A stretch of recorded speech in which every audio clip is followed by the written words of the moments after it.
Welcome back to the Star Wars Newsnet channel, joined by Master Luke Sheehan, of course, because it is the Star Wars Newsnet timeline show. We are still camping out here in the year 232 BBY, making our way through Young Jedi Adventures. We're kind of nearing the halfway point here of crossing over into the latter half of season 1. So it should be pretty good.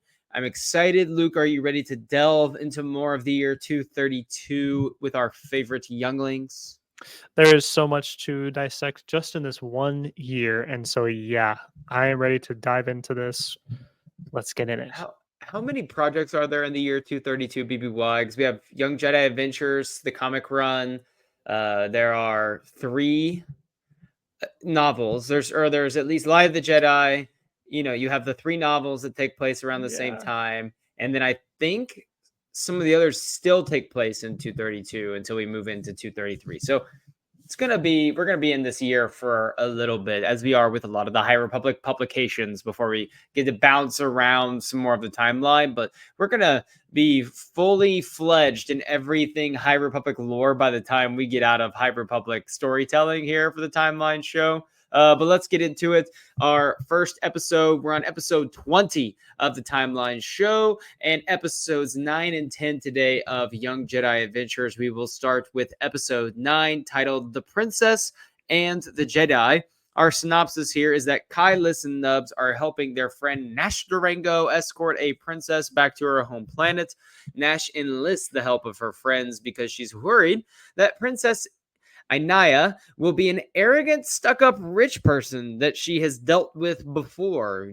She's had run-ins with various, wealthy individuals and royalty in the galaxy who haven't treated her too well. But, Inaya is going to be very, very different from those people because she is anything but that, and this surprises Nash. And she learns the lesson of the story is that people can surprise you, and you shouldn't judge someone before you get to know them. Oh, and the princess kind of helps him take down Tabor's ship because he's also kind of back for the first time in a few episodes and trying to ruin things again. Luke, our first impressions of Princess Inaya and the joust with Tabor.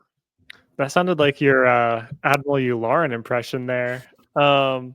My Admiral Yularen's much different. It'd be like, Luke, please tell us what we're going to do on the mission today. See, that was even better. This is about as good Admiral Yularen as I can get. I just wish I had a mustache to be able to like pull off the full Admiral Yularen look. Even though I guess should we really be championing Admiral Yularen considering he becomes like the leader of the ISB and in charge of making sure we commit like all of these, galactic atrocities? He's maybe not the hero we should probably think he is, but hey, that's another discussion for a different day down here in this timeline. We have Princess Inaya today, and she is wonderful. I love this character. I wouldn't mind bringing her back for season 2, maybe. I think she was really cool. And she proved herself very capable of handling herself and others.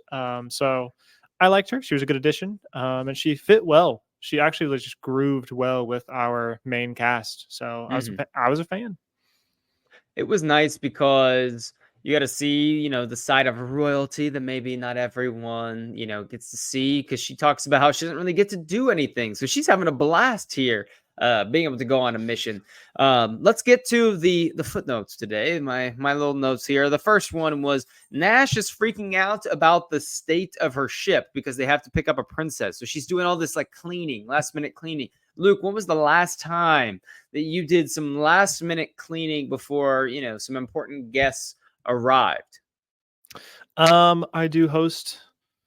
We do host some people here every like Wednesday to get together. Okay. And so I feel like it is kind of a weekly thing where we're like, all right, Tuesday night or like Wednesday, right as we get home from work, we're like, oh, okay, let's get that scrubbed up a little bit because we got people coming over, or like, oh, let's lint roll that because we got some friends coming over and the cat has shed on it. So I'm pretty familiar with Nash's state of mind here. I'm When with her. when you were growing up, were you annoyed when you had to like clean up before a company came over? Like, were you one of those kids that's like, I don't understand. Like, they don't care. Like, if my room is messy, they're not going to be in my room. What's it to you? Yeah, I was that kid, and my mom went hard with the list. She had a full page of list of like, all right, Oh man, she had a list. company's coming over in 3 hours. We have to get these 13 things done, and I'm like, Oh, so your poor childhood, my just poor ravaged. childhood. So it set me up for success now. Very I like to keep this place clean, and it works. I'm glad that those got instilled in me. I wish I could say the same. So Nash does her royal fancy accent that she thinks is like very, pristine and proper, but it makes her kind of sound like a total weirdo. It sounded more like this. Hello, I am Nash. How may I serve you? We want everything to be absolutely perfect. Luke, I don't know if you're familiar with what like royal accents are supposed to sound like. Did Nash like nail like that one, or does she have some work to do? Could we improve upon this in any way moving forward? Well, Nash Durango, my friend. Um, I think it's really funny how her idea of like I need to sound fancy, so I'm going to sound British. She just had like a different country's accent really from our real Right. world. So I thought that was kind of funny that they're like, yeah, people from England are just more fancy than us. Like Hmm. it's just kind of something ingrained in us because like it's kind of how we think sometimes. Something with a accent like that sounds a little bit more uppity. So yeah, I think she has some work to do. Maybe just work on your own confidence that you're fine as you are and you don't need to Hmm. be someone different. Hey, let's start there, okay, Nash? That's fantastic. So I don't know if you thought of this, but whenever we saw the princess, it's maybe a little bit difficult to see in this photo, but you might be able to get the gist of it. The hair is very much, reminiscent of like a Padme, like a senator, like Amidala or a queen Amidala, like headdress that she wear. The way her hair kind of goes down to the sides and Yeah. is adorned that way. It did kind of seem like a not necessarily a callback to Padme or Queen Amidala, but it seemed to be at least similar. Remind me of that look. Yeah, it definitely evokes that with the headpiece too. That's like kind of a crown tiara type thing going on Hmm. there, but a pretty strong tie back to maybe Leia because she is someone who's also royalty. Right. Who also is wearing like white robes, like visually kind of look the same, dress Right. wise. And so I think it's fun that this princess doesn't really get to get her hands dirty. She's kind of tied up Hmm. with diplomatic stuff, and so she wishes she was out there more. Whereas, Or buying her um, dad a birthday present like she's doing in this episode. yeah, exactly. And so we do see Leia getting her hands very dirty in the rebellion stuff. So it's funny to see kind of the difference between two people that are equally Hmm. in royalty. A couple other notes before we move along. Nash says at one point that she could outrun and outfly Tabor so easily. Like it's the easiest thing because Kai goes, Nash, you think you're going to be able to outrun him? And she's like, yeah. 2 seconds later, the ship is crash landing on Tanu because they were shot out of the sky. And so all of these claims about Nash Durango being the best pilot out there in that section of the outer rim, is this overblown, Luke, or did Nash have a bad day? Well, as we might talk about later, Kai was having a bad day, and maybe this was just one of Nash's bad days because I love the confidence from her. I think you should be absolutely that confident, but maybe back it up a little bit better. If you're going to be like, oh, we got him easy. Oh, this is going to be easy. And then we're Back it crash up just a landing. little bit better than crash landing. Yeah. So just a couple more notes before we get out of this one. I thought Kai shutting off Tabor as Tabor was talking was pretty funny. Tabor's like in the midst of demanding a surrender, and Kai goes in, "That's enough of you." Just putting them on, just hanging up the call. That was pretty solid. Pord and E3 trying to catch the Jedi and just getting in their own way and and falling apart really fast was pretty funny. They constantly bring the humor. And then the last one here was Anaya like hacks Tabor's ship and brings it down, which was pretty awesome. What did you think of just some of the last little things that were happening in the episode? I did think it was cute how Tabor gets the gift that she had bought and I had bought, and she goes after it herself. And I just, I'm gonna get on that ship and I'm gonna take it down by myself, pretty much Hmm. without a sweat, just easily. And so I'm like, all right, like not only is she just grooving well with these friends, she's maybe even like better Hmm. than them at what they even do. Like they're trying to And thwart Tabor this whole time, this whole show, and she's like, "Oh, that's a regular Tuesday for me. I could do that." she's like, "Oh yeah, pirates, no big deal." And then the last thing, when they deliver her back to her world, the palace that she's on looks very much. It reminds me, other than the fact that it's floating in the air on like clouds, it looked like the palace in Aladdin, for like Jasmine's palace or whatever, where the Sultan and her live. Like I forget the name of the city in Aladdin, but Araba or something. That sounds about right. Something like that. Araba, Iroba. You can keep going as long as you want. I'm not gonna know it. Okay. I was like hoping to like trigger that. Anyway, it looks like Aladdin, folks. If you are aware of what the pronunciation or the kingdom of Jasmine and her family is, please let us know at a later time. Let's go to part Also, two. they Oh, set her down at the very end, like a mile from like that like runway is like, okay, I'll see you guys later. She starts walking back to her house and it pans over and it's like hundreds of meters to get back hey, to her she's a place. princess. She's got to have the runway. She has to have a runway out there to like really make her mark, I'll go I with it. That guess. sounds good. Okay. That sounds good. Episode part two of episode 9, the princess, or sorry, Kai's bad day. Kai's bad day worsens when a simple mission goes awry. Basically, Kai oversleeps and misses his youngling field trip. They go on field trips every day. Like, I want to go to this temple school. He has a rough go at the training yards. He's like, I'm just going to train all day if I can't go on the mission or the field trip. And then he's sent on a solo mission to Tatooine. We'll get into that nonsense in a minute. He and Nash are delivering supplies to a prospector named Michael Zala, but they run into some problems with sandstorms and, of course, Jawas. Ultimately, through focusing on the good and remaining positive, Kai overcomes his bad day and completes the mission, which is the lesson to be learned here, that even when we're having bad days, things are not going our way. If we focus on the positive and what's going on in our lives that's pretty good, usually that can help us make the most out of a crappy situation. That's good. And that's a really good lesson. Like it's one that is going to take a long time maybe for these kids who are watching to get good at, but yeah, you're going to have Mhm. bad days and you have to help yourself out of them because sometimes you don't have friends. Ideally, you would have friends who can help you Mhm. out, but I mean, if you can help your own self out, that makes your friends' jobs even better to help you on bad days. So, So I'm gonna do a bit of a little bit here. Okay. Uh the group is going on a trip to the lava planet of Tassel, right? That's like the kind of field yes. trip I want to go on. But Kai oversleeps.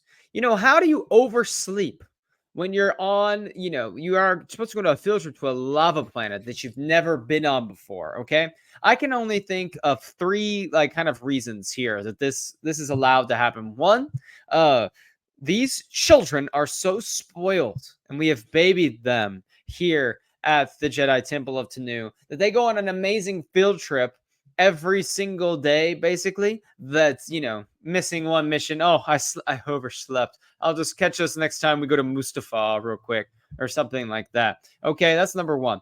Number two, maybe we should have some adult supervision. These kids are like 6, 7, 8, 9 years old. Like, That's a can recurring theme. maybe someone could actually help, like, wake them up in the morning. Like, god forbid this poor kid that's just trying to go on a field trip oversleeps, but there's no adult or droid around to help him out. And three, there are other bunks in that youngling room. Which one of Kai's friends, how all of his friends that were in there, or people, other younglings, like, did they just abandon him? Are they all hating Kai because he's the main character? He's stealing their spotlight in this show. Or is it like Kai himself is a menace, and they're tired of like all of the things that he's done to bring bad publicity to the temple? Luke, what can we take away from Kai oversleeping for this mission? They're all maybe equally viable options for what has happened here, but I'm gonna go with probably the one that I think is the most culpable is number 2, and that would be that I think we need a little bit stronger parental supervision here. Parental or like master supervision. I mean, these are children. I don't think I was waking up very well to my own alarm clock or anything for myself when I was how old are these kids? Like 7? I don't know. 7, 7? 8? Like I did not have myself regimented at all at 7 or 8. I needed my parents to help me out. And I think maybe, not to shame Master Zia, love that character, that maybe she needs to be coming in and like, hey, also we're leaving in 10 minutes. Like, let's get up, Kai. Like, what are we doing? And in Master Zia's defense, it seems like she wasn't going on this particular field trip, so That's maybe someone else true. was in charge this time. Granted, we'll have our own gripes with Master Zia here in a moment. But we also got Nubs doing a signature dance in this episode. You always love it when he does his signature dance, the little back and forth arms like bopping. It's like a mixture of like an extremely like white person trying to dance on the dance floor looking horrible, but like the surprise factor of like maybe like those videos you see of like the grandpa, like the white grandpa is just suddenly he's like able to turn it on and like pull out the dance move, something like that, Like, I mixed in thought with he just a needed a little walker. childlike wonder. I don't know, it's a great vibe, whatever it is. We always love it when we get it. And then so do you think a training bolt, so Kai takes a training blaster bolt in the rear end, that seems like a horrible start to a day. It's still morning at this point. Yeah, it's still like in the morning and not a good way. I wouldn't want to start that way. And also, um, I guess we do see like Luke in A New Hope. He takes one right from a training bolt. He kind of like gets nicked by one. So I'm like, these shouldn't be lethal. I guess they're not. They're just kind of stinging him, but like Right, but that's not in not a the good way to ass. start. Yeah, that's gonna hurt way more for way longer. It's gonna bruise the little buddy. That's gonna like you have to sit on that thing later. Unless you're a jet. Maybe that's why they got good at levitating, is because they took so many blaster bolts from in the rear that they were just like, I'm never sitting again. Maybe that's like more of the lore to this after all. So Lore. Master Zia was like, you know what, Kai, you're having a terrible day. Nothing's going right. You're the only youngling left in the temple. How about I send you on a solo mission to notorious safest planet in the Outer Rim, Tatooine, by yourself to meet with a hyperspace prospector. Again, obviously it's a kid's show, but Luke, Master Zia, Jedi Master Zia, is she not understand what Tatooine is known for? What's going on here? She's sending young Kai to fend for himself on the planet of Tatooine with Nash, who we just saw moments ago unable to escape Tabor. So this is a really wild thing for Master Zia to do. I will say maybe one thing, maybe in her defense, is I believe Tennu is in the Outer Rim. This is widely unexplored territory. Maybe there is just nothing really known about Tatooine as well. So maybe she doesn't know what she's throwing Kai into. Again, that's also a problem though. Like maybe you should know what you're sending your child to. So Either I'm sending my child to like a completely unknown situation where I don't know any of the factors, or I'm sending my child into like one of the most dangerous planets in the galaxy. so There's which one which is one's the worse? better choice? Like, yeah, which one's the worst choice? But yeah, it's interesting. Also, we get this cool little callback to maybe phase 2 of the High Republic, this hyperspace prospector. I think that was a major thing going on back in like episodes 1 through 11 of the timeline show, where we're talking about phase 2. They had hyperspace prospecting teams. And so I think Right. this was kind of cool to just throw that in there for people who do know. Absolutely. Kai calls Tatooine some boring desert planet. Oh, if only you knew, Kai, of the journeys of Tatooine to come. We got to look at Beggar's Canyon, I believe, right? That's what I put down that it probably was. I mean, that's an assumption, but they say canyon. We're on Tatooine. What else am I supposed to assume?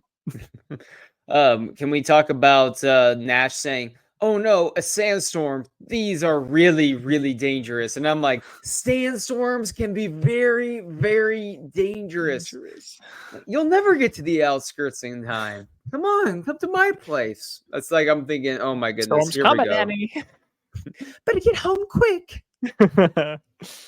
Uh, Oh boy, whatever We're happened gonna to have a that kid? great time when the Phantom Menace rolls up on this show. It's gonna be unhinged, dude. It's gonna be absolutely unhinged. We got like restraining bolts over everything. You know, Kai's getting like restraining bolts. There's blaster bolts coming in. Jawas, they think that they are trading. They get caught in the sandstorm. They lose their materials for Mikozala, and they try to trade with the Jawas, but they don't understand Jawas like we do. So the Jawas take their droid RJ, and now Kai is even more upset because his day is just getting worse and worse. Here is a question for you. Kai single-handedly, along with Nash, who comes in at the end, infiltrate a Jawa transport.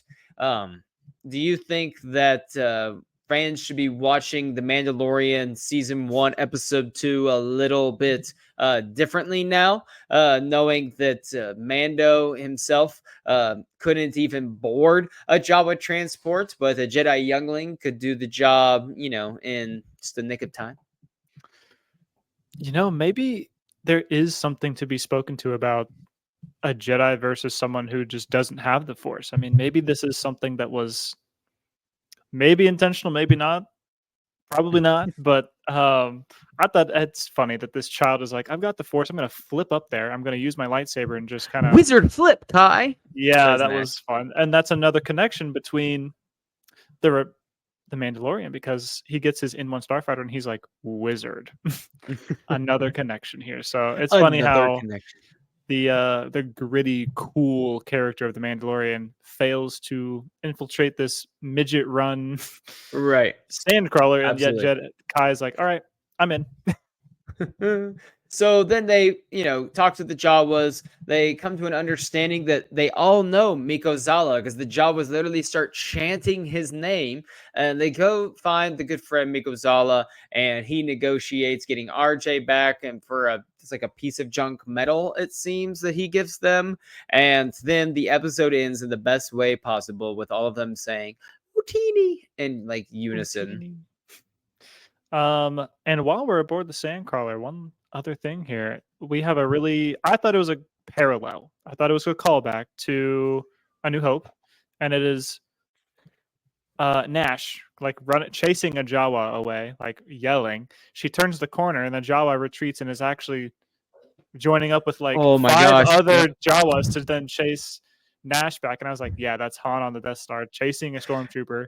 I Then there's missed like, that in my notes. I yeah, literally wrote that down. I was like, Nash chasing the Jawas, run me apologies down the stormtroopers on this yeah. star. That's so I thought good. that was a good one. That's me and when I play Battlefront right there. Like I just take off and I start charging the stormtroopers and I'm like, yeah, like one of those right there. This is essentially what I am every time I play like survival mode in 2015, the Battlefront from like 2015 or whatever.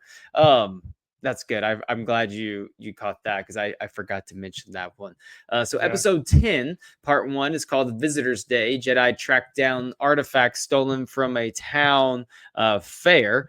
This was a good one. This was a good one. Synopsis here was Master Zia's planned a big celebration called Visitor's Day for Tanu, the 500th festival of the year so far for the great planet of Tanu. I don't know why we have a festival every other day, but I would love to live there. It's like full-time vacation. I love it. Liz is so thankful for Master Zia and wants to help as much as she can. However, the big sculpture to be the heart of the festival is stolen by Draven Bosch, a thief who specializes in stolen antiques, I guess. The three try to get it back, but need Master Zia's help to come and rescue them. Now, it's important to note that Liz did not want to ask Master Zia for help at first because she was embarrassed and didn't want to bother her. However, the lesson here is that it's always okay to ask for help. Oftentimes, people want to give that help. Luke, what did you think about our lesson to be learned in this episode? This one hit home for me. I've often been someone who needs help and is too stubborn to ask for it. So I felt called out by Liz in this episode, by just this episode in general. But it's a good one. It's a good lesson that Mhm. like if you really need help, you should be asking for it. Don't struggle in silence. Don't do that. Right. I think it's important that the second part of what I think is important here is that people want to give that help. I think that's an Yeah, important it's note true. because oftentimes, like the people that are rejecting help or trying to say, I can do this all myself, I don't need someone else to be there, it's because they feel like I don't want to burden you. I don't want to be a burden on you. And I think a lot of people struggle with that level of trying not to be an inconvenience to someone or wanting someone to think less of them because they need that help, when in actuality I think most people are fulfilled in some way or another by being able to help another person. And I think most, if you have good friends or family, like they want to be able to lend you, that support when you ask for it, especially if you're someone that they know is capable of doing things, yourself. Like, just because you're asking for someone's help doesn't mean they think less of you in any regard, I would say. So I think that's another important lesson for kids to know as they're watching this episode, that it is, I don't have to feel less about myself to be willing to ask for some assistance. So Master Zia is planning Visitors Day, and there are people all over the place coming in for this. We see Slag and Drake, our favorite basilisks, right? Yes, you're right. From, I'm glad I remembered that. Our Slag and favorite Brag. basilisk from a couple episodes ago with Garganchi. We saw Anson Strung make an appearance. The random elephant-looking people from the ice Yeah. planet were here. It's like the whole gang is getting together for this And great Draven, I think. celebration. And what? They're from Andraven or something like Oh, that. yes, the planet and Draven. I thought you were saying and Draven, like the Oh. thief Draven. I was like, oh, and Draven and Draven. Yeah. Yeah. So let's talk about this. Draven Bosch is a horrible, horrible individual, right? But I have to say, never trust someone who ever ends a sentence or a conversation with you by saying, ta ta. Like, that should have been the first sign that this guy was an absolute like troublemaker and was not someone to be trusted, because he literally said, oh, I'll see you later at the festival now, like ta ta. And I'm like, that's sign number one. Like, there's Don't ever no trust way. that person. You can't. If you were meeting someone new for the first time and they asked you to go off somewhere real quick and they'll see you later, but they ended with ta-ta, are you really taking that person like seriously at that point? I'm ghosting that person. I'm not showing up again. You're not We're showing not up doing it. again. I'm gonna make sure I have like a Beskar spear strapped, somewhere, just in case they try to pull a fast one. So Draven steals the statue with his droid friends, and one of the best parts is he is like taking the sculpture and his speeders and stuff away, and Kai and Liz and Nubs are like, oh my gosh, quick, to our speeders. And they like the younglings, like these younglings, these 7-year-olds, they just have personal speeder bikes that they can just on command go in. It's like having like a bike, the kid version of the bike, I guess, is that everyone just Yeah. has these speeder bikes. I guess that's the equivalent. Like, yeah, I had a bike when I was 7 and 8, and I rode that thing so much. But like, this is a motorized vehicle going like probably 60 miles per hour. Like, At least, are we sure these children un- should have access to these? unless we're on Tatooine in the Book of Boba Fett. Like a banta. Then we're going like 15 miles an hour. We're on that bike. If we're in that bike chase, but these were going Well, pretty fast. Robert Rodriguez For doesn't need to make his way into this episode. a freaking liar, he's a liar, absolute liar. So Draven Bosch, as he always says, Draven Bosch Also, always gets his prize. My question: what species is Draven Bosch? I was gonna say I didn't throw this in there, but he is a. I had it. There it is. Oh, A mold warp. a A mold mold warp. warp. A mold And warp. That's real. You're not and just messing with me right now, right? no, I'm not. I looked this up because I was like, he looks really interesting. I've never really seen someone like that before. I wonder if they made that character up for this show. No, there is at maximum 2 other characters in the entirety of Star Wars, Legends and canon, that is Okay. this same species. So it's really Okay, so new. there's 2 others. Do we know who those 2 people are?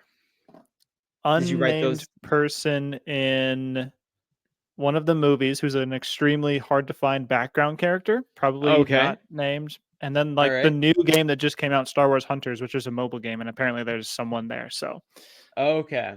That's crazy. that's all we got. That's a deep cut right there. Let's talk about the Alderaanian royal crystal vase that he has in his stolen collection. Yes. Apparently, it's like priceless or super rare right now. What do you think that's worth in like the Mandoverse era, like timeline, post Alderaan being destroyed? Like, how priceless would that be if it's still around? You have two factors here because it is from like you'll never get another one of these. Alderaan's gone. Also, this would now be by Mandoverse time like 200, 250 years old. So I mean, this is going to be like one of the top items you'll ever find. Also, he reminds me of a Right. character I'm reading about in the comics right now who's like, I just want to get everything fancy and I want to be the last one to touch it. I'm going to destroy it. So he's not exactly like that Wow. guy, but Do we know how scummy long people. Moldivorps live? Do we know their expected lifespan? No, there's no way we know that. We don't know the We know expected so little about this species. The real heir to the empire is Draven Bosch, and Draven Bosch's collection is the empire. That's what we're gonna have. So Him and Master Thrawn would Zia, get along well. Thrawn and Bosch. That's the name of Filoni's movie. Thrawn and Bosch, not Chris Bosch, Draven Bosch. So Master Zia makes a big time entrance here to save the younglings with her lightsaber going and slicing through the ship. They recover the stolen collection and have a happy celebration there at the end. Master Zia has an ominous note at the end where she says, "Don't worry, I will always be there to help you." And the twisted, demented part of my brain was like, better hope the nameless don't show up here in a little bit. Because we know it's almost that Yeah, time. yeah, we're closing in on that time, and especially with the. It feels like maybe that's just a throwaway line, but we know that season 2 is coming in August of 2024, and that is going to be around There's no way they the put Rising the Storm. nameless. There's no way they put the nameless in like a They're kid not going show. to. They're not going to. But it's Can you like, imagine like someone like a jeez. disgruntled Disney employee just gets like in charge of this, just gets really frustrated with something and says, "You know what? On my last day, I'm just gonna have a nameless go husk like all of the younglings." Can you imagine Oh, that the trauma that would unfold? I wouldn't be very Oh, happy with that person. Be last one bad. here for episode 10, part 2, the growing green danger. The Jedi, Nubs plants a seed that grows out of control. The group is on a field trip to the planet of Lengsharang, a whole planet that is a garden for unusual plants from across the galaxy. That's pretty interesting planet. We had like the lava planet that was mentioned in a previous episode, and then now we are actually at a planet that's a garden for unusual plants from across the galaxy. And Nubs is our expert herbologist of the younglings, and he gets to take home a bunch of special seeds for the planet of Tanu. However, one of them that accidentally gets in his bag is a grumble vine seed. It does not like sunlight. The grumble vines grow constantly, get very violent, with a lot of fun in the sun. Think about like Devil Snare from Harry Potter, like a vine that's like gets very upset and angry. But I also said it's almost like a mixture of like the Dringear like evil vine, I guess. But it also just does not stop growing. And thankfully, though, Nubs learns the lesson of being observant to what the plant needs, and get it under some shade before it goes full death plant on his friends and the temple.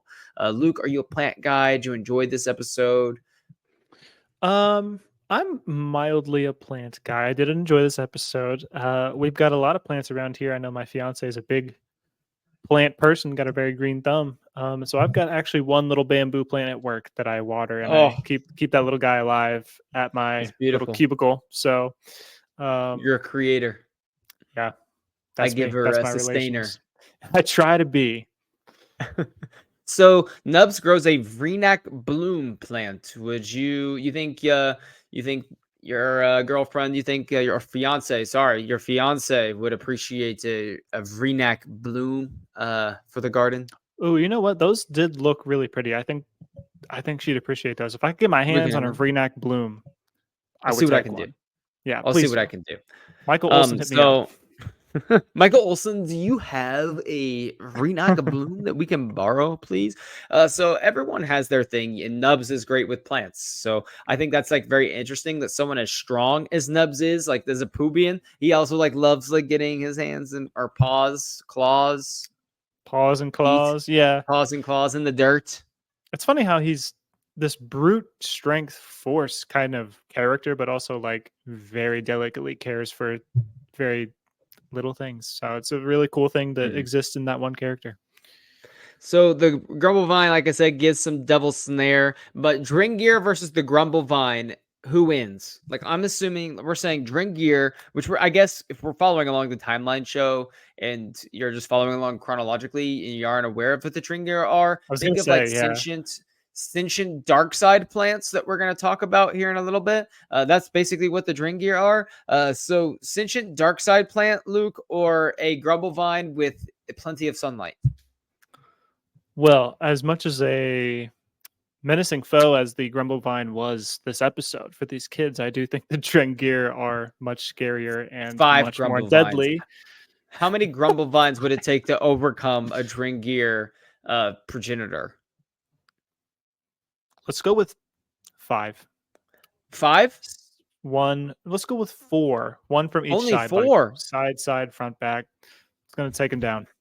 Okay. Yes, absolutely. Uh, so I thought it was funny that when they were met with an obstacle, all the younglings just took out their training lightsabers and started attacking the plants. So it's They're like, when in swinging. doubt, get the when in doubt, start swinging those things, just whipping those lightsabers around. Someone is down the line of Yord because Yord was someone in the acolyte who just brought that saber out at every chance. Someone is training him. He's at least in the This lineage is somewhere. one of these younglings ends up, it just goes down the line to Yord. We talk about the droid in charge of the temple. Says, "I'm not trained programmed for this," and immediately leaves. Like he just abandons the children and just runs away. Like, my brother, you are not a sentient living being. I think you could sacrifice yourself for these kids to keep them alive, and someone could rebuild you very easily, actually. So I don't think that was maybe decommission this droid. Decommission him now. We're decommissioning, putting him in the furnace, so that way he is incinerated. Had enough of him, but ultimately Nubs was able to play peekaboo with the plant to learn it needs some shade. So ultimately we worked everything out for good here. Luke, a couple episodes here that we got down. Thank you for joining for the timeline show. Everyone, make sure you tune in on Thursday nights, 10 o'clock Eastern time for Star Wars News at Live. Make sure that you tune in on Mondays for the Monday Star Wars Newsnet show. I believe when this comes out, I believe the next Monday show will be a movie news talk, but I'm talking to my friend Paul from the Saga Continues podcast and the Comic Binge. He has his own channel there, talking about Rey Skywalker, where we left Rey, but like where we hope to see Rey go in this new movie. And, it's the perfect time to speculate and talk about Rey Skywalker because we don't know anything about this movie. So we're going to have a good time with that. Luke, I will see you Thursday on the next live show. Appreciate you hopping on here. May the force be with you, my friend, for light and life, everyone. Remember, what, We Luke? are all the Republic.